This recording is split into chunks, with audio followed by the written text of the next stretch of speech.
Hey everybody, I'm Karyn Bryant here with, Angela Overkill Hill. and welcome to What Had Happened. Wait, wrong hand.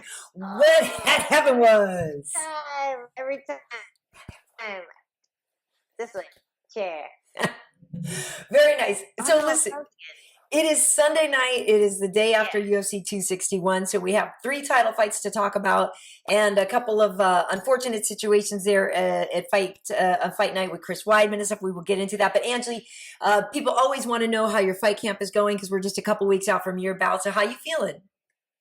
I feel good. I feel strong. Last week was really rough, especially because Adam wasn't here taking care of me and training me and stuff. He was out in Jacksonville with Dwight Grant, so that was cool to see him out there doing that and getting more used to like going out there with not just me but with other fighters. So that was really cool. But I was stuck at home with the dog, like just sad and lonely. Luckily, the dog like kept me company. He slept in the bed a few nights and and yeah, but like training good and we get to taper down the week. So I'm looking forward to that. Just like less muscle fatigue and more just like feeling myself and feeling strong and explosive and ready to go. Cool. Well, I can't wait. It's very exciting, and you are fighting uh, Ariane. I mean, not Ariane Levski.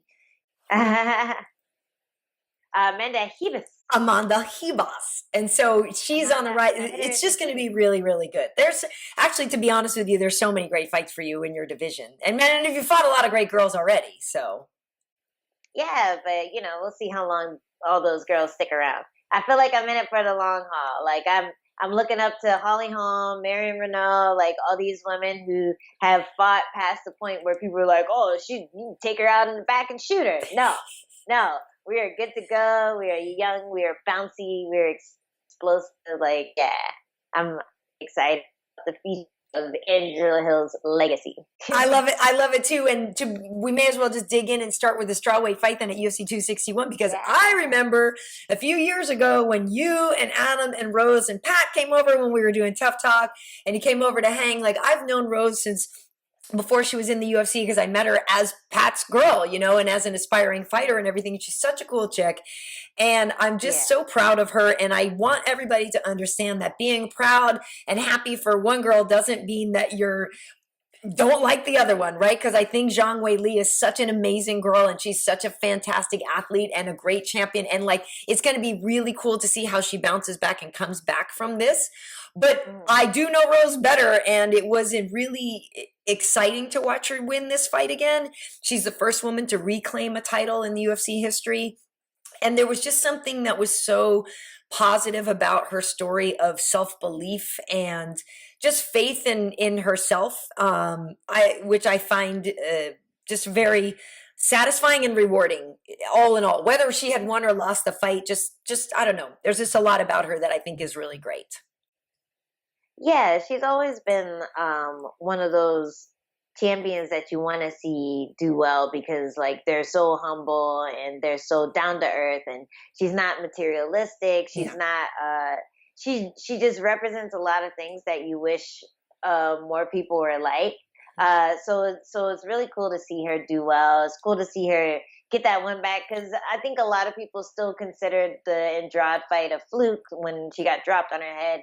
I thought that the second Andrade, her and Rose fighting the second time was a lot more competitive and showed a little bit more holes in Rose's game, but we didn't get to see any holes last night.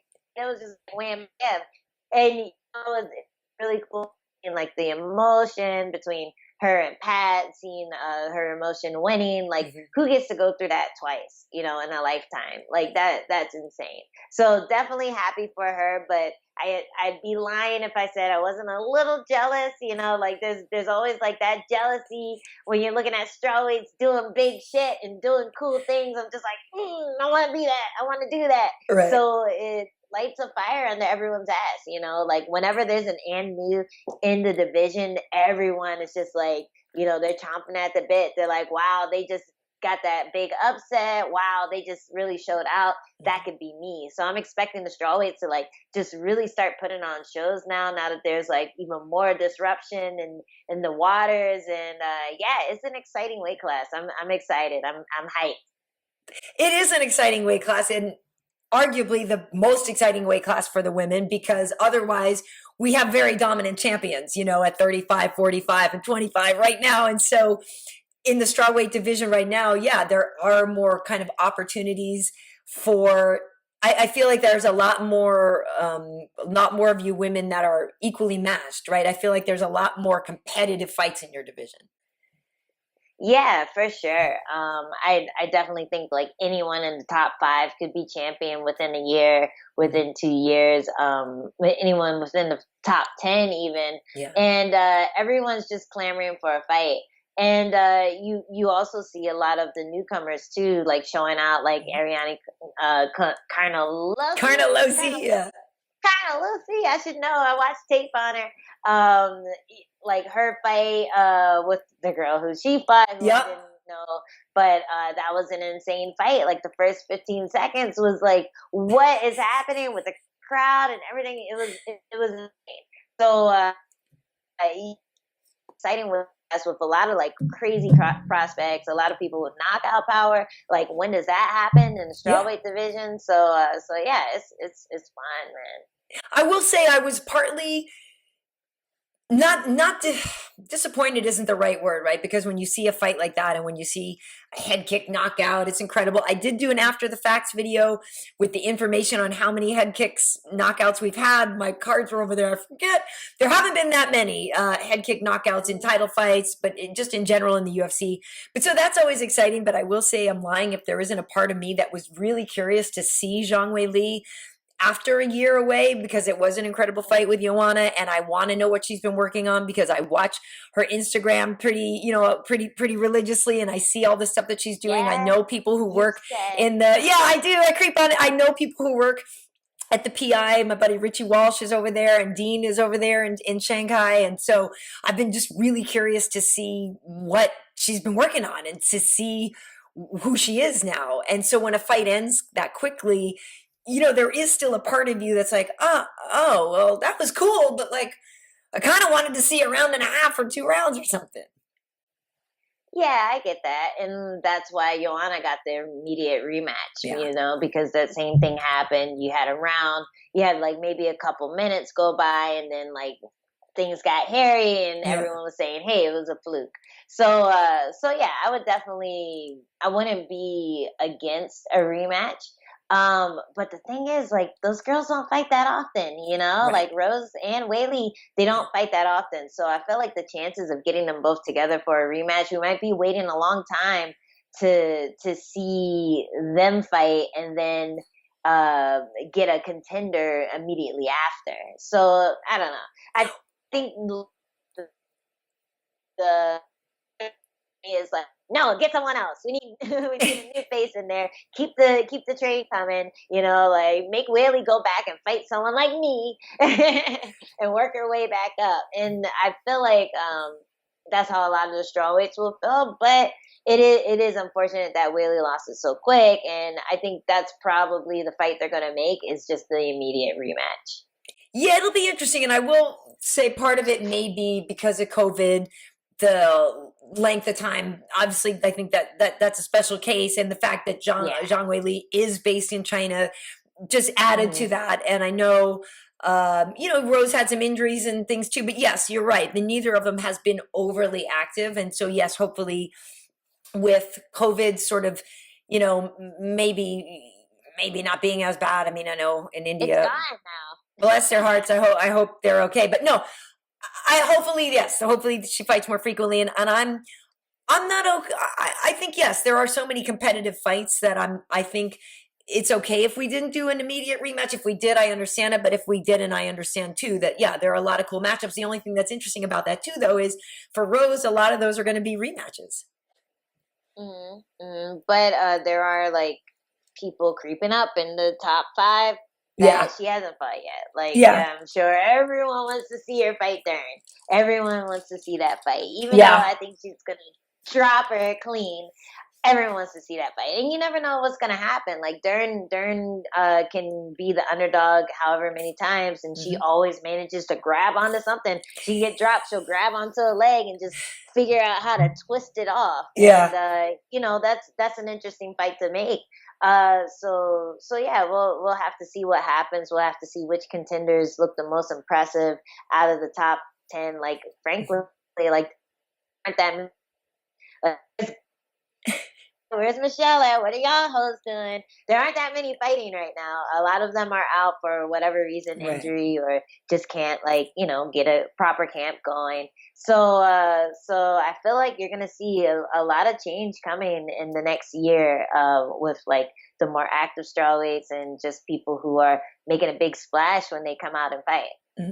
I hope it'll be interesting, and I also do really like what Rose was saying afterwards, that people, not that they mistook or misunderstood what she was saying about China and the comments that she was saying. It wasn't about Zhang Weili. It was about her own personal history and her family history and different things like that. So I'm glad that she had a chance to kind of clear that up a little, because I think some people were really harshing on her this past week for some of that stuff and maybe didn't understand everything behind it. I don't know. I thought it was silly. I don't understand everything behind it either. I mean, it is what it is. I don't know. But anyway. Get away with a lot more than some of us. Yeah. But it is what it is. Yeah, a lot of people get away with a lot more than some of us. Yeah. But anyway. It is what it is. I just got a head kick knockout, everyone, and then I say whatever I want. Yeah, there you go. There you go. And yes, in my After the Facts video, I do talk about the head kick knockouts, because there have only been 4 in the UFC in title fight history. I'm sorry, no, that's the crucifix thing. That was with Valentina, which I wanted to talk about. Anyway, if we're going to Valentina, but yes, there's a thing about the head kick knockouts on my After the Facts. But with Valentina Shevchenko at 125 pounds, this woman is just a machine. She won again. She beat Jessica Andrade. She out-grappled her. She just really kind of took command of the ground game there, and she won the fight from the crucifix position, which is the second time Valentina has done that. She also did that against Caitlin Chukagian, and it's only the 4th time it has happened in a title fight. DC did it, and Matt Hughes did it, and then the Bullet did it twice. And so I'm like, to me, she's just incredible. I know a lot of people talk about her and Amanda being the greatest ever.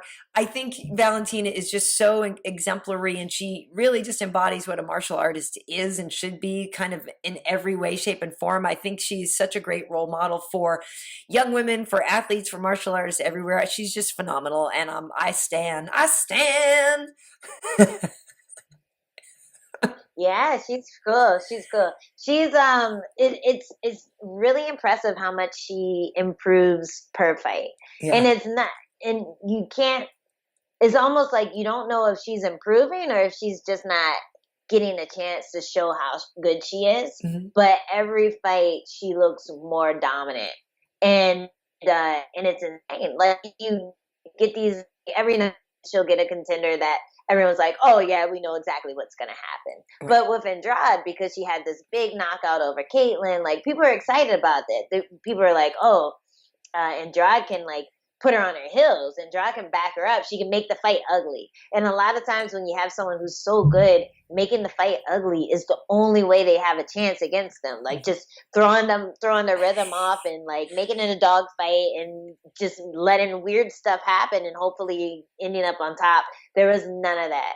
Like Valentina was completely in control. She decided where the fight was going to be at every moment. She saw that like Andrade was like letting her take her down with that clinch setup, and she just kept doing it over and over and over again. And like Andrade had no answer for it. So it was a really amazing display of just like how good Valentina's clinch control is, how good her takedowns are, and her counter wrestling. Like Andrade's going for stuff too, and she just to like counter right away, get big mat returns and just land in good positions. Like I was super impressed because I mean, against Ribas, this is all stuff that I've been working on too. Mm-hmm. So to see it be performed in such a good way, I'm like, oh, like with my notepad, like, oh, so you use this grip. Oh, and then you use your knee to bump. And then, so it was really cool to see, especially as a student of sport. Well, and for folks who don't know, because we always have to remember that some folks may be tuning into this for the first time or don't really know your history, that you have been in the octagon with Jessica Andrade and you guys had a great fight and it was really exciting. And so I'm curious for you, and granted, you fought her 10 pounds lighter, but how hard of a striker is she? You know, we always talk about her power and everything. Just how hard does she hit compared to some of the other women you fought? I mean, it wasn't harder.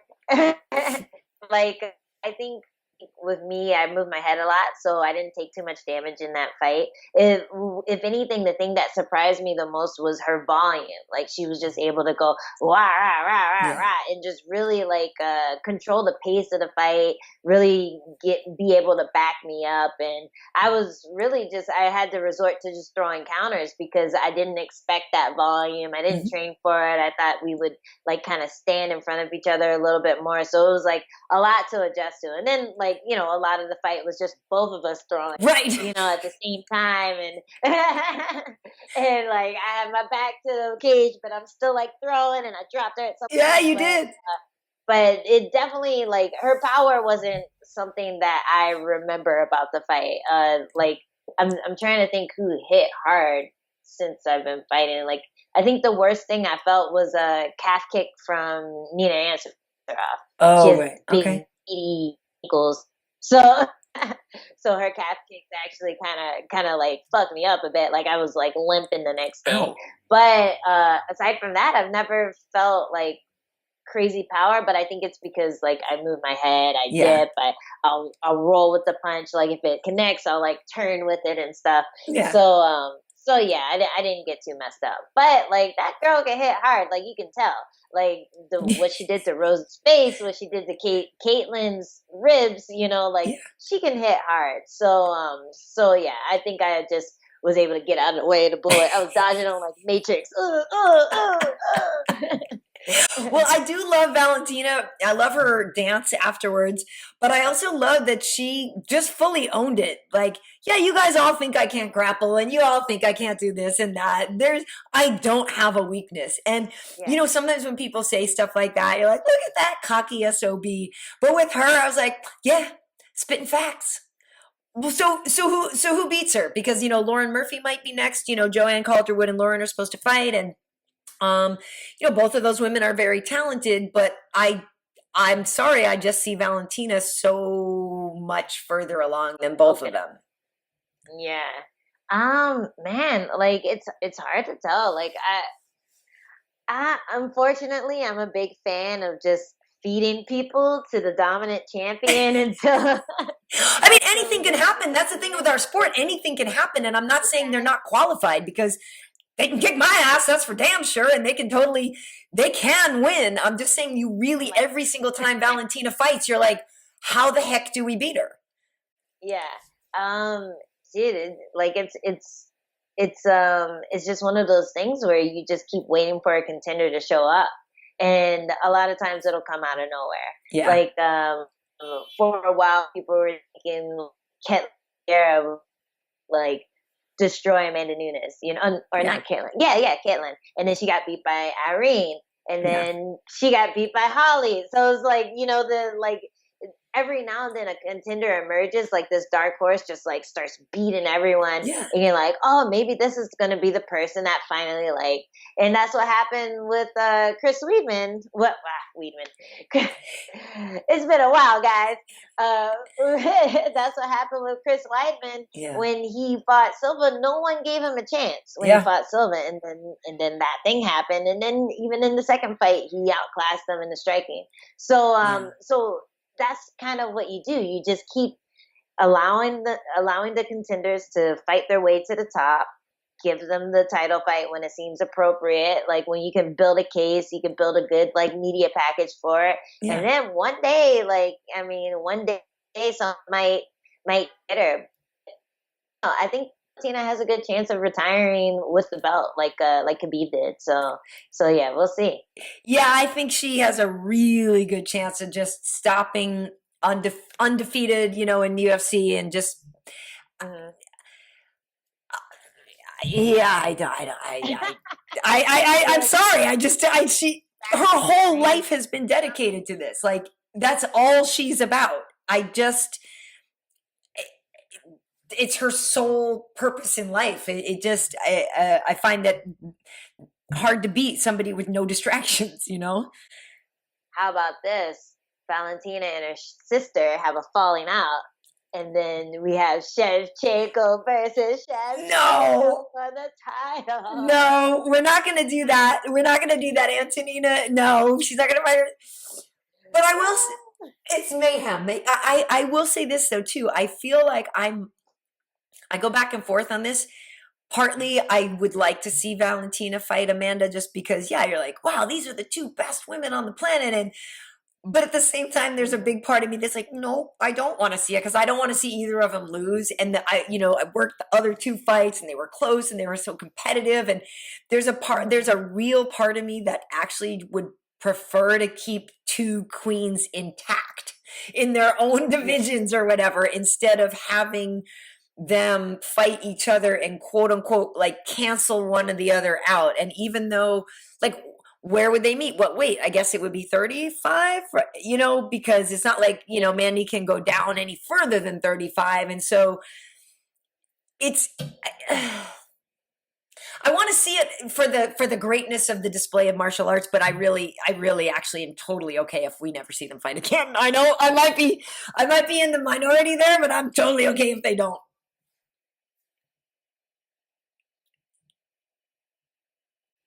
Well, it's different when the fighters want it, Yeah. Like maybe Amanda isn't super excited about it, like because she has a family, because she already has 2 belts. Yeah. But Valentina, she wants that clout. She wants that double champ clout, and it's almost like she has everything else but that. So that's why she wants it so bad. That's why she was so mad about people criticizing her wrestling. She's like, what are you talking about? I have everything. I have wrestling. I have jiu-jitsu. I have striking. I have Muay Thai and Taekwondo. I can do spinny shit. I can do it all. So it's like she can't settle for not having everything that you can get within the sport. So I feel like that's why she really wants this champ thing. I don't think that she can make 115. She's a big girl. She looks competitive at 135. So I'm mad about her, and I think the only reason Amanda isn't super excited about it is because she already has the clout of having the 135 and 145 belt. Why does she need to fight the 125 champ again? She already beat her twice as well. If I were Amanda, I'd be like, nah, you good. You're getting better. Like, no, fuck off. Get out of here. Yeah, you're right. Yeah, I guess Mandy's got the ball, right? Because she beat her twice, and maybe there isn't the motivation for her. Yeah. But I'm not sure who can beat Valentina, if anybody. But I find her so fun to watch, and it's just really fun to watch somebody who's so good at what they do, just in their element. And then last night, the way she just showed new wrinkles and showed different things, I just thought it was really cool. So class, yeah, it's just perfect performance. It's yep. Really cool. So Kamaru Dean made a lot of people really mad, like super mad with his win over Jorge. I think because it was in Florida, definitely a Masvidal crowd, even though Kamaru lives in Florida as well. Jorge's a badass dude. He is the BMF. He's a killer. He's, I'm gonna not talk about the Jorge politically or whatever, because I don't agree with a lot of the things he speaks of politically wise. I just will speak of Jorge, the fighter, who I find so entertaining to watch. And whenever I talk to him, it's always really fun, and I like the dude. And I'm one of those people who's okay with people having different opinions. I can see past that. But I don't agree with your opinion about people having different opinions. Okay then. Okay. But yeah. So just kidding. Don't cancel me, guys. So Kamaru, what had happened was the champ went out and defended his belt again. He won again, and this time he knocked out Jorge Masvidal, who I think a lot of people probably didn't see coming. Most people looking at this fight said, "Oh, ho hum, Marty Snoozman's gonna just stomp his feet again and hold him against the cage and wrestle F him, and Marty Snoozman this and Marty Snoozman that." Well, guess what? Kamaru is a bad MFer, and he won again. He now has the second most, with his second longest win streak. Only Anderson Silva had a longer win streak with 16 wins. Kamaru Usman now has 14 wins in a row in the UFC. He won the Ultimate Fighter and then just kept winning, so that was his 14th in a row. And before that, he only has one loss in his whole career. A lot of people are really mad at him. He had the heavyweight champ Francis Ngannou in his corner. They are good friends, and Kamaru has cornered Francis in the past. I think what was really interesting to me about this was how Kamaru admitted after the fight that Jorge made him work extra hard. Jorge did have him, a little bit nervous about this, and he really knew he had to sharpen his weapons for this fight. They had fought before on Fight Island. It was only a 1 week's notice, and a lot of people thought, okay, that fight went to decision with Masvidal coming off his couch, essentially losing 20 pounds in a week, and it was a competitive fight, and it went to a decision. It's almost kind of ironic that the fight in which Jorge had a full camp went shorter. I find that interesting, but that, I guess, is to the point where Kamaru, like he said, worked really hard, prepped really hard, knew what he was up against, and was more committed than ever. And I think that's really an interesting thing that Jorge brought that out in him. But I also do think, how many fights ago was Kamaru saying, "I'm a problem in this division," and people were mad and people thought he was boring. And now after that, after he beat Colby, I think a lot of people were like, well, yeah. And then he keeps beating everybody and former champs and everything, and beating T-Wood, beating this, and then they're like, yeah. I think it's time to put respect on his name. I don't know. I mean, I do know why. I just articulated why people are mad at Kamaru. But at this point, how can you not just assign the man the respect and the clout that he deserves? Man, people are just salty. They don't let you why are they so salty? They don't let you have a second impression. Like Tyron Woodley. People gave him shit for the longest time for speaking out about racism in the UFC and for waiting for a title shot instead of fighting. And people just criticize him the whole forever, and then he got this crazy knockout over Robbie Lawler, and people are like, he's boring, and it's but he just did something cool. That he did something cool. And Usman is kind of going through that same thing where he had a couple bad impressions with the 30% thing, bad impression with a couple boring fights, and people just hold on to negative with some athletes, and it sucks. But I think at this point you just have to look at that photo of the knockout and say, dude, this guy is insane. He's so good at what he does. That's amazing. And he put himself in danger. He didn't go the easy route. He was throwing his head, he was dipping low. I feel like he was baiting Masvidal to throw the jump knee because he was really leaning in with the punches. I feel like he was baiting it so he would jump and then he could take him down. But aside from that, I was really worried because he was leaning. I'm like, oh, don't get Ben Askren, man. But yeah, he put himself in danger. He threw hard, didn't act. Now he's reaping the benefits of it. So it was a really amazing performance. And yeah, at this point, you have to just be like, hey, maybe he did what he had to do in the first fight, but after knocking out Gilbert, after knocking out Jorge, come on, this guy's really friggin' impressive. Yeah, and there were a couple of knees that kind of landed. There was one that kind of landed, and then he kind of went in and grabbed the leg, and I was like, recover. Using his chin to bait it. He's yeah. Oh.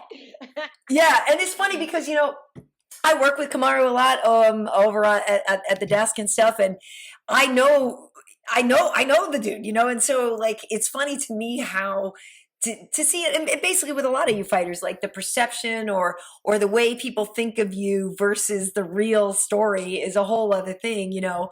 But yeah, the 30% thing, you're right. I think a lot of people hung on to that and they misunderstood it, and they misunderstood that they still think that he was saying he was only fighting, he was only trying 30% hard. It was like, no, his body was at 30%, and he was still able to win the fight with that many injuries, with 70% compromised, was the point of that. And I fully admit at the time I misunderstood it too, but then I really figured out what he was talking about. And so, yeah, at this point, you know, like I said, I did a video about the Mount Rushmore, but it's like everybody loves GSP and Matt Hughes, and I think you got to put Kamaru on there, and I think you have to put Tyron there, because a lot of people are like mad about Tyron and the way it has ended. And for clarification, he fought out the last fight on his contract. He didn't get cut by the UFC. He has fought out the last fight on his contract and is in negotiations and is in, I guess, free agency now and is looking at other options. Yeah, that is something that's happening right now with T-Wood.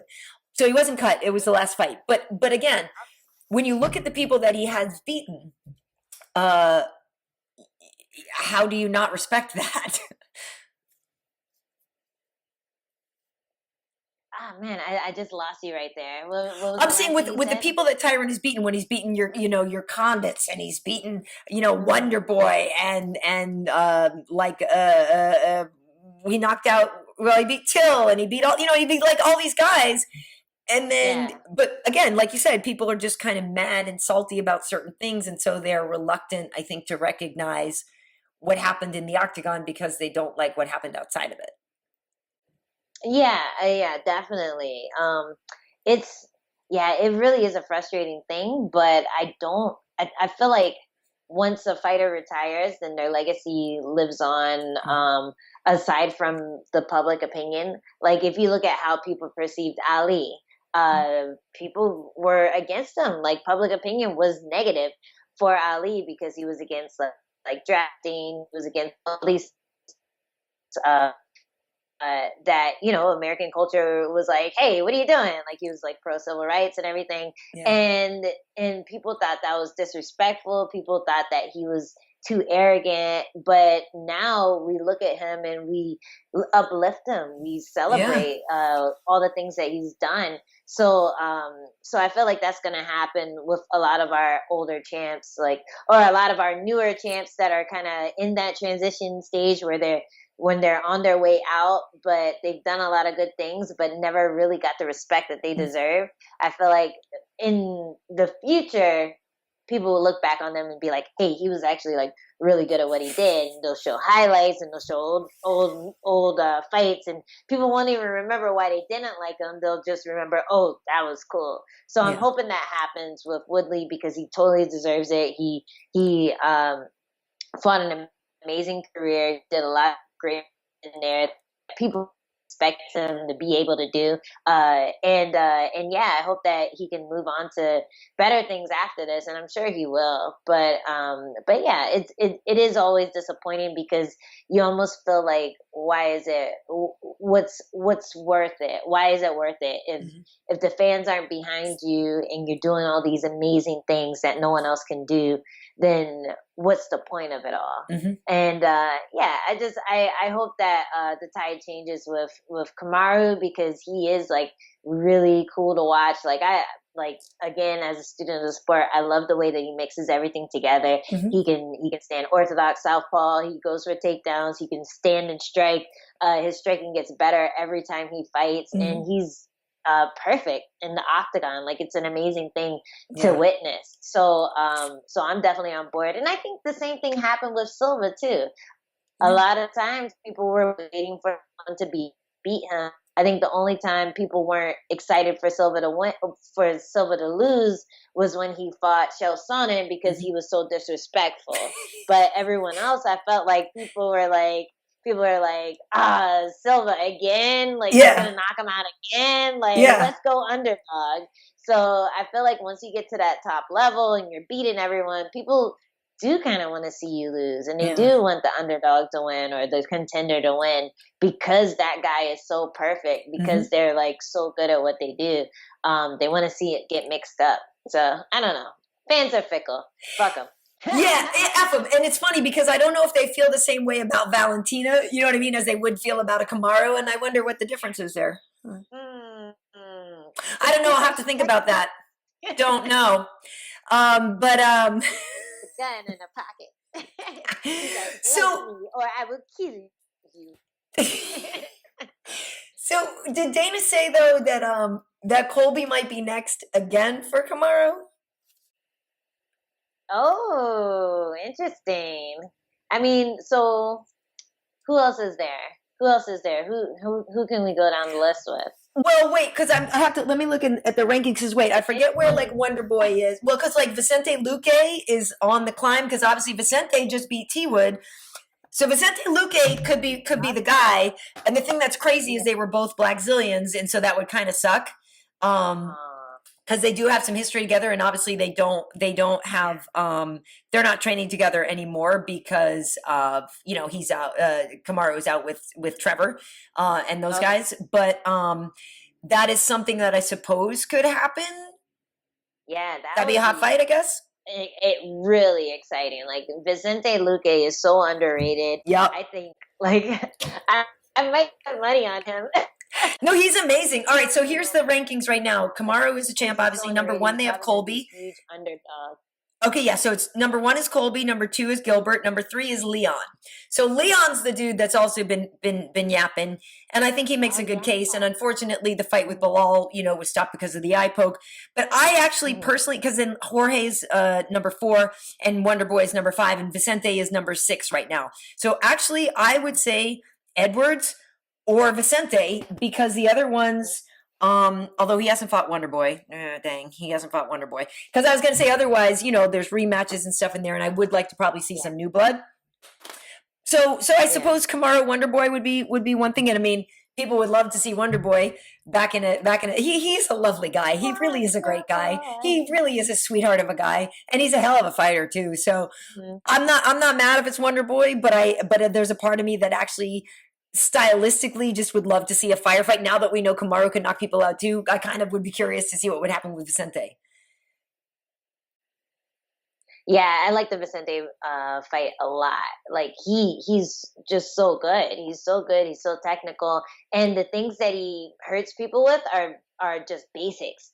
Just like a basic 1-2, a basic kick.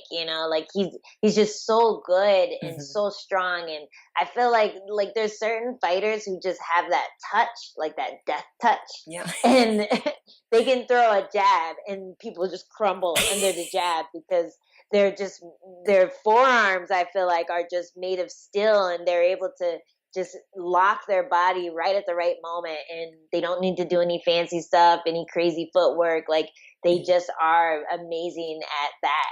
So yeah, Vicente Luque, I think he's an awesome fighter, and I'd love to see that one too. But you have to feel kind of bad for Edwards because he to a win against Bilal. A lot of people feel like before the eye poke. So you gotta kind of feel bad about all the time that he spent out, the fact that he was promised the title shot, he didn't get it. And didn't he get booked for something? I feel like I saw that he was booked for something that wasn't a title fight. I may cheat. I'd have to check on that because otherwise, I mean, who would someone else? Unless he's fighting like Gilbert or something, I don't think so, though, right? Because maybe he could be fighting Gilbert. Oh, Nate Diaz. Oh shoot, that's right. I can't believe I'm blanking on this. I forgot that he's fighting Nate. But I'm not sure. I don't want to say it. And then it was like, you're right. That's in Houston. That's on that Houston card. You're right. I can't believe I forgot. Yeah, that's gonna be nuts. Yeah, so that'll be fun. So yeah, it will be. Let's not Nate. Yeah, but I love me some. People already know that both of us are down with the Diaz boys, so. Yes. Well, actually, I want to ask you because Nick was in the audience last night. I know you were saying your husband Adam was there with your Alliance teammate Dwight Grant. Did Adam say anything about what it felt like to be there with the whole crowd again? Because there's a big part of me that's like, yeah, it's cool, the fans are back, and then there's a real part of me that's like, man, I hope it wasn't a super spreader. Yeah. Oh man.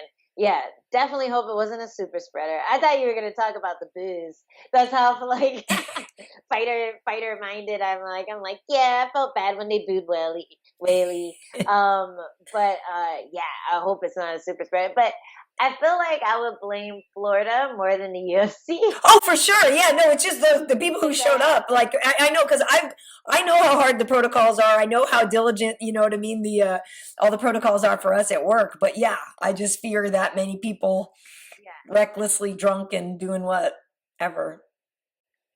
Yeah, it was like a regular hotel. It wasn't all bought out. Like Vegas, I felt like I was in a biodome, Yeah, you know. So Florida was definitely different. It wasn't.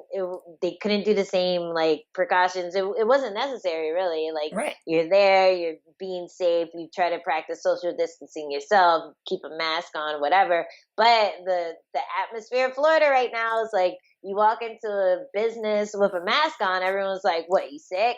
Like, I know. no, it's a pandemic. Like, I got a lot of family in Florida. Yeah. yeah, it's so crazy. And like being in San Diego, like I can't even imagine. But I'm sure people in like Texas and Florida and wherever else, so all those other states that just were like, oh, no more masks. We're Whatever. good. I'm sure they're all like, that sounds. So yeah, I guess to each their own. But personally, I'm still like kind of in that skeevy mode where I'm like, oh, I don't want to touch this, and then Yeah. touch someone's like a table that ends up like touching their grandma, and then like something happening that way. Like, yeah, I'd rather just like I put the mask on because my brain goes crazy with all the contaminations I could be causing, and I already feel bad for training, because Yeah. there's no way you can train with a mask, like No. grappling with like mask on, like it wouldn't do anything. But yeah, so I try to be careful wherever else I go, just because I am like grappling with people and mixing Yeah. up with people and training and stuff. So yeah, Florida's nuts. So yeah, but we'll never know because Florida doesn't report their COVID cases anymore. I don't think. Right. Yes. So. Well, I hope not. I hope because obviously the atmosphere was a big part of everything, and it I think it really did feed into people. Anthony Smith was saying that it was the single greatest like event of his life. Like he to feel that walk again, to feel the crowds, he felt really invigorated and buoyed by them. Like he said, it was really, really, really special. And so, really happy for Anthony. He got the win over Jimmy Crute. And I had, I'd sent, these are my coworkers, right? So I sent messages to Anthony and Kamaru and stuff before their fights and all this. So I'd wished Anthony luck. And then later on, I wrote him and I said, congrats. And also I was just like, listen, I'm really glad that wasn't your leg. So we need to talk about the Chris Weidman thing because that was really, really hard to see. And I was sitting real close to the octagon for both Weidman Silva fights. And I distinctly remember when, that happened with Anderson. And I remember walking back to the press room and all of us were just kind of in shock and very upset and like sick to our stomachs. And it was like the most awful thing we'd seen. And so, like, I'm really just trying to grasp this whole idea of karma or whatever, the whole weird universal thing. The fact that the same kind of injury came back around and happened to Chris is really just terrible. Also, ironically, I guess some people, because I didn't even know, on my YouTube channel, like Karyn Bryant YouTube channel, we have press conferences and stuff. So we have that press conference from that night. Uriah Hall was on that same fight card, which I guess I didn't even realize back then, which is kind of wild. Wow. But yeah, so it was terrible, and I hope Chris is okay. But I want to know what you think. Like, what would you do if you were Uriah in that situation? It's Actually, wait, your screen froze up a second here. Hold on. Oh, hello. Where are you? Hello. You're frozen. We got frozen, Ange. There you are. There you are again. Yeah. So. Okay. What happened was you froze for a second. But yeah, what would you do if you were Uriah in that situation? Because Uriah did say afterwards, and Saif saw, his coach, they were both like, yeah, this is not how we wanted to win, and we don't really see it as a win. Yeah. Well, we actually got a question from a fan that said precisely that. Where is it? Okay. I'll name drop him later. But yeah, they were asking like, would you celebrate or would you be upset about it? And I think just the way that it happened, like when Chris Weidman did it, it was a big part of the game plan because they knew that Anderson Silva threw a lot of inside leg kicks. Mhm. So it was a big part of their game plan. They wanted to turn the knee to the inside and just kind of check it. And it happened a few times, and then Silva broke the leg. It was part of the game plan there. With Uriah, it was literally the first connection. Like Uriah didn't even throw anything. Like I think I saw someone on Twitter say this could possibly be the first fight won by someone who threw nothing. I believe You it know, is. no strikes thrown. So that's a pretty crazy stat. And like, how can you be proud of that? Like You can't. like you're proud of having a hard knee. Like, I mean, I don't think I would be as upset as Uriah Hall. He's like a special character where you feel like his pain for his opponents when he fights. Like I remember the tough knockout, and we were like, we would joke about it because he just like he did this celebration, and then he turned around and he saw his friend was still on the ground. Yep. And he was just like, oh, Yeah. like he like blacked out and became like a monster and was disgusted with himself. And you kind of saw glimpses of that last night. Like he was just like on the ground, like he was super upset. His eyes were welling up. When they raised his hand, he was not there. Like when they raised Uriah's hand, he was in another place, and then suddenly he came back when he had to start speaking. And you know, it really does upset me because like I definitely know people who are very emotional like that, who carry their emotions on their sleeve. And like you're thinking about their family, their children, like how they felt when they saw this happen to this person that they love. Like you're thinking about all those things when that happens. So I feel like it's a really big hurdle for him when he prepares to fight people, and then when he hurts them like that, like just hope he doesn't fuck your mental up because he's so talented and he's so dangerous, and I would hate for him to hold back because of that fear of hurting people. But like it's still a win. Like he defended correctly, and then Weidman paid for it, unfortunately. And you know, you have to. I think another part of why you're not really proud of something like that is because it almost feels like you didn't cause it to happen. Like maybe it was a pre-existing thing. Yeah. Maybe he had been throwing too many leg kicks in training and hitting the knee, and then like there was a fracture there or something, and then that like caused it to snap. Or you know, maybe it's a bone density issue, but you just don't feel responsible because it's so rare when it happens. So yeah, I can see why he's like upset about it, not proud of it. Like he defended correctly. He defended the calf kick correctly. He leaned into it, turned his out. Unfortunately, yeah, Weidman ate it in the worst possible way. Yeah, and it's really tough too because, like you were saying, his emotion, his sensitivity is the same reason why. Remember, at one point, Dana had even said, like, I don't know if Uriah has it in him to be a killer like that. You know, like, I don't know if he's, because he is so talented, but yeah, he wasn't sure if he had the heart of a killer. And yeah, we saw that last night, how sensitive he is. If people remember the fight with Anderson Silva when Uriah fought Anderson, that was incredibly emotional. I worked that night, and that meant a lot to Uriah to be able to be in there basically with one of his idols. And you know, he's had a really interesting run in the UFC, and you know, I really like Uriah. He's Jamaican. Folks know, you know, my mom's Jamaican and stuff. There's a few, and Rude Boy Randy Brown won last night as well, and yeah, I told my mom, I was like, hey, mom, Jamaican guy's on. So she turned it on just in time to catch Randy's fight. But she's met Uriah. I think I've introduced him before. And so I really do like him a lot. And, you know, met him and Calvin way back when. Yeah, he's real sensitive. And I wanted to actually read a little bit here of what he said, because I do think it was really, you know, yeah, he thinks a lot about this stuff. Okay. So he said it's unfortunate. He said, he goes, I felt like my emotions were getting out a little bit. So my coach sat me down and said, hey man, let's not cry again like Anderson.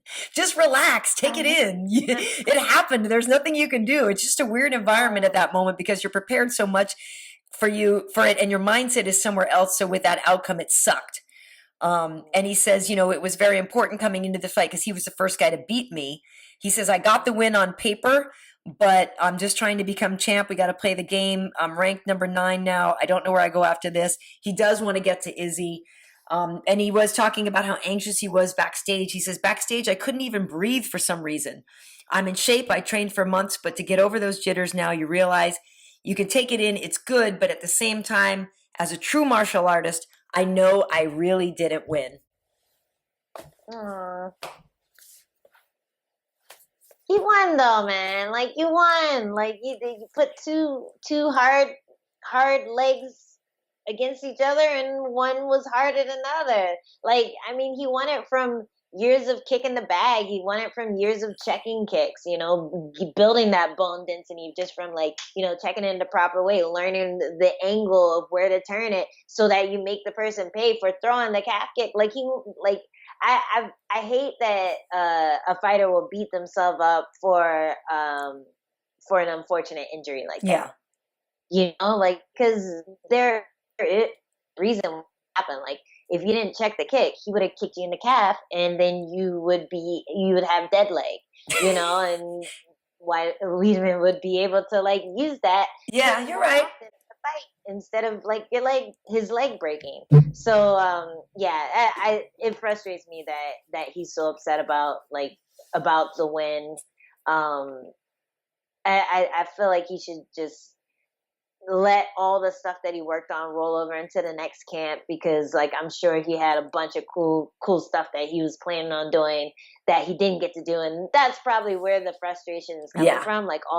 All the game planning, finally being able to see if it all worked, and then you're like, man, right, why is he doing that? Come on, we gotta fight. I got something to prove. So I'm hoping he'll be able to get over this hump. I consider it a win. The fans consider it a win, even though it was a horrible accident. It's still technique. It's still a technique that he used. It wasn't just Weidman kicking his knee. He made that happen. He had good defense, and unfortunately that happened. So I'm hoping he can get past this and still be violent and still be mean and still check kicks like a man, like a mean guy, like a rude boy, And I really like Uriah Hall too, and I think he could be great, and I'm hoping to see him just flourish in the future, because it feels like he's gotten a hold of a lot of what was holding him back before. Mm-hmm.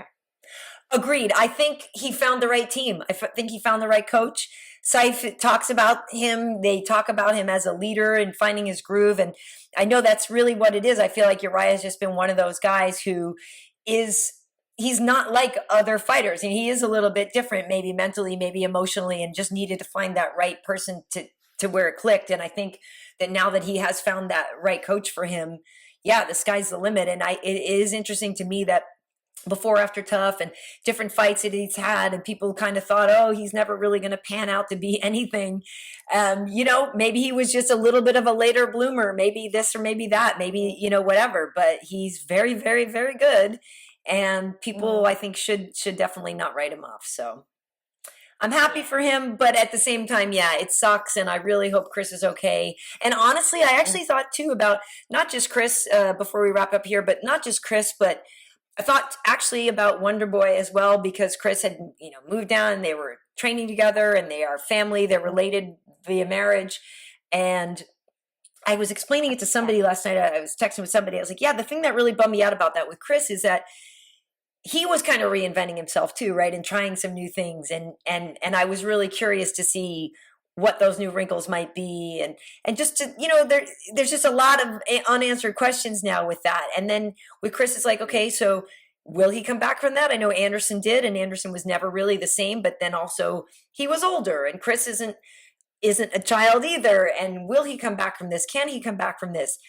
It's his family. Like I did. That's why I really appreciated what Uriah was saying. But you think of Marivi, you think of the children. I think, oh my God, like I hope they weren't watching. I freaked out. My daughter was like, what's going on? And I was like really upset. I'm not married to the guy. You know what I mean? He's not my brother. He's not my brother-in-law.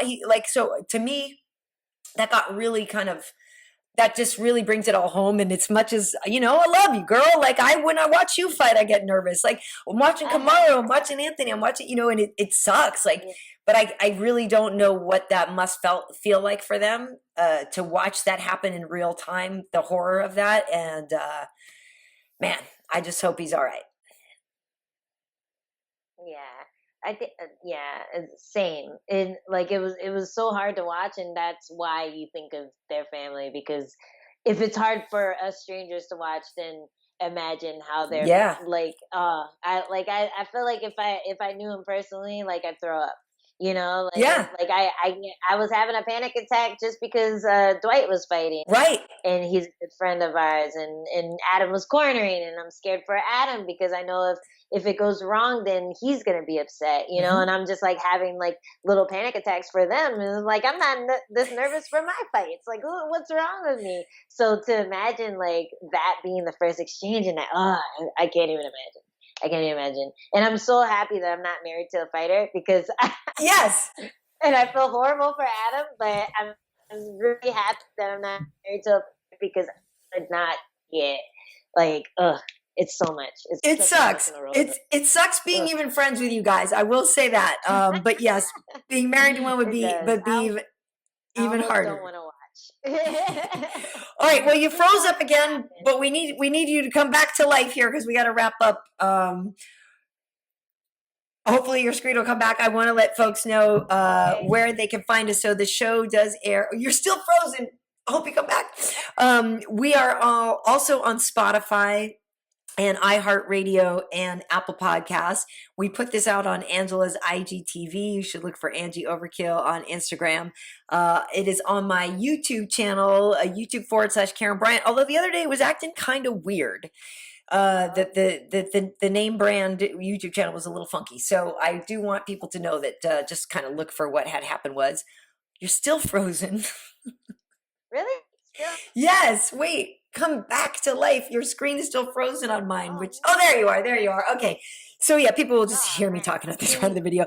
But Angie, so yeah, what's your Twitter and stuff? I think I got your IG right. It's Angie Overkill. But what's your Twitter? Yes. Angie Overkill. Same thing. Look how simple that was. Got it. Yeah. So we do these What Had Happened Was every week, and hopefully you can check them out and tell your friends. But send in your questions too. Did we? We got to that one. People should send their questions. Question. What? Wait, yeah, we got one, but we got to wrap it up now, so we're running out of time. Yeah, whoops. Sorry. We have some more, but we'll get to them next week when there's less happening on the fight card, hopefully. Yeah.